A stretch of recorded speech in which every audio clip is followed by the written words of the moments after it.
Untuk topik yang terakhir ataupun topik yang kelima, saya merujuk kepada kod etika profesional bagi jurutera perisian yang terlibat dalam pembangunan MySejahtera.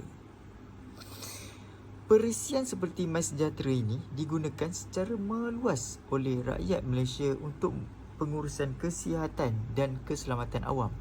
Jadi, etika profesional adalah penting dalam pembangunannya. Oleh kat sini, jurutera perisian mesti memastikan keputusan dan reka bentuk teknikal perisian mereka memenuhi kehendak pelanggan sambil melindungi keselamatan pengguna, kepentingan umum dan integriti produk. Terdapat 4 prinsip yang perlu dilihat dan diterapkan. Prinsip yang pertama ialah public.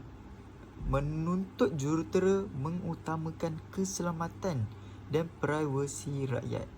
Data kesihatan pengguna mesti dilindungi pada setiap masa.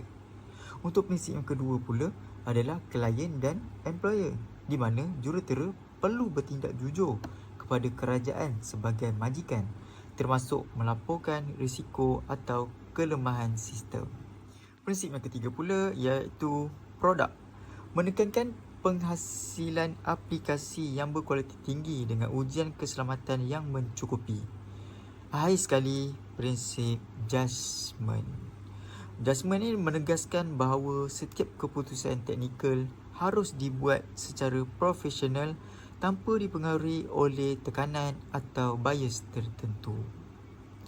Oleh itu, dengan mematuhi keempat-empat prinsip ini, jurutera dapat menjaga integriti dan kepercayaan masyarakat.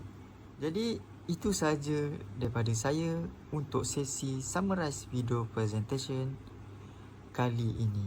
Sekian, terima kasih.